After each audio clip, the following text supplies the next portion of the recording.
লোকসভা নির্বাচনের আগেই সুন্দরবন উন্নয়ন মন্ত্রীর গড়ে তৃণমূল ও বিজেপিতে ভাঙন। আবারও লোকসভা নির্বাচনের আগে গঙ্গাসাগরে তৃণমূল ও বিজেপিতে বড়সড় ভাঙন ধরালো আইএসএফ। দক্ষিণ ২৪ পরগনা জেলার গঙ্গাসাগরের রাধাকৃষ্ণপুরে শুক্রবার রাতে ১২২ নম্বর বুথের বিজেপির বুথ সভাপতি ও তৃণমূলের কয়েকজন সমর্থক সব প্রায় ২০টি পরিবার সহ ২০টি পরিবারের সাগর বিধানসভার আইএসএফ সভাপতির হাত ধরে যোগদান করল আইএসএফে। এই ঘটনায় ইতিমধ্যে রাজনৈতিক মহলে কানাঘোষা শুরু হয়েছে। তবে এ ব্যাপারে শোভন জানা, গঙ্গাসাগর ব্লক তৃণমূল কংগ্রেসের যুব সভাপতির দাবি, দলের কেউ আইএসএফে যোগদান করেননি, ওটা সম্পূর্ণ মিথ্যা রটনা।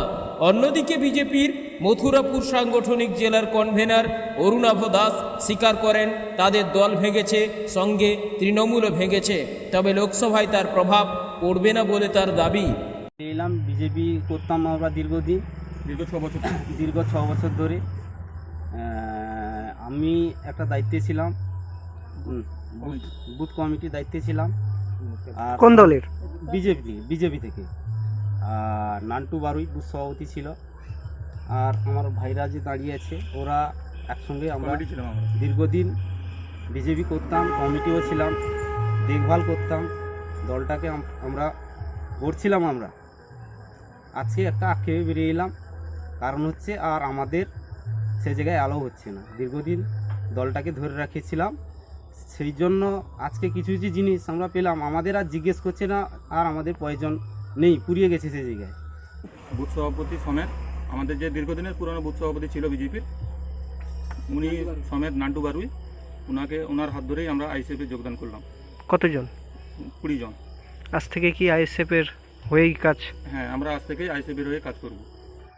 দেখুন, আমি তো এই সাগর বিধানসভায় আজকের খুশি। শাসক থেকেও আমার হাত ধরে আজকের বহু মানুষ চলে এসছে আইএসএফে ভালোবেসে। আজকের দিনে দেখলাম বিজেপিকে এখানে, এরা যে বুথ সভাপতি ছিল, এনাদের প্রশ্ন করেছিলাম আমি যে বিজেপি কেন ছাড়ছেন ভাই, তো ওনারা বহু দুঃখের কষ্ট বললো। তো এবারে আমাদের দল তো সকলকে চাইছে, গরিব মানুষ, তাই না? আমরা তো খেটে খাওয়া মজদুর মানুষ যারা আছি, তাদেরকে নিয়ে আমরা এই দলটা আমার ভাইজান তৈরি করেছে। হ্যাঁ, যেরকম আদিবাসী, দলি, সবাই মিলে সকলে খেটে খাওয়া মজদুর মানুষ হচ্ছে এই দলে থাকবে। এর জন্য আমি আজকের খুশি হয়েছি এবং এনাদেরকে আমাকে ডেকে ওনারা আগ্রহ করে আজকে ডেকেছে। এই রাত্রে ডাকার পরে আমি ওনাদেরকে যোগদান করেছি।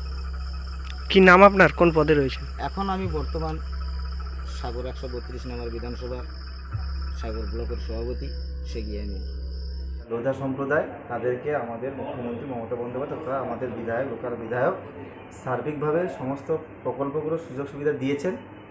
আর যিনি জয়েন করাতে গেছেন, উনি 105 নম্বর বুথে এই পঞ্চায়েত নির্বাচনে 2023 পঞ্চায়েত নির্বাচনে তিনি ক্যান্ডিডেট হয়েছিলেন। তিনি মাত্র 6টা-7টা ভোট পেয়েছিলেন। অতএব 20-25টি পরিবার নয়, 31টি পরিবার। এটা বিরোধী শক্তিকে হাত শক্ত করার জন্য বিজেপি এবং আইএসএফের চক্রান্ত। এতে আমাদের দল কোনো প্রকারে বিচলিত নয়। আমাদের দল অনেকটা শক্তিশালী ওখানটায়। আপনার নাম, পরিচয়? শোভন জানা, সাগর ব্লক তৃণমূল যুব কংগ্রেস সভাপতি। 20 থেকে 25টি পরিবার তারা আইএসএফে যোগ দিয়েছে। তবে এখানে শুধু ভারতীয় জনতা পার্টি যোগ দেয়নি, এখানে ভারতীয় জনতা পার্টির সাথে সাথে বেশ কিছু তৃণমূলের পরিবারও আইএসএফে যোগ দিয়েছে। তবে এই যে বিজেপি থেকে আইএসএফে যোগ দেওয়ার বিষয়ে আমি বলতে পারি, এই নির্বাচনের আগে এই এক দল থেকে অন্যান্য দলে যাওয়া একটা রেওয়াজে পরিণত হয়ে গেছে। দলের ভেতরে ক্ষোভ বিক্ষোভ থাকতেই পারে, সেটা আলোচনার জায়গায় গিয়ে সমস্যার সমাধান হয়। তবে এই ঘটনাতে ভারতীয় জনতা পার্টির এই আগামী দিনে যে লোকসভা নির্বাচনে এতে বিন্দুমাত্র প্রভাব পড়বে না এবং এমন ঘটনাটা ঘটাও সমীচীন নয়। আমরা অবশ্যই এই বিষয়টা নিয়ে মণ্ডল নেতৃত্বের সঙ্গে আলোচনা করব, যাতে আগামী দিনে এরকম ধরনের ঘটনা যেন না ঘটে। এবং একটা জিনিস এতে আমার একটা ভালো লাগলো যে তারা শাসক দলে না গিয়ে শাসক বিরোধী দলে গিয়ে যোগ দিয়েছে। তা আবারও বলি, এই যে যোগদান, এতে নির্বাচনে ভারতীয় জনতা পার্টির বিন্দুমাত্র কোনো ক্ষতি হবে না, এটুকু আমি দায়িত্ব নিয়ে বলতে পারি।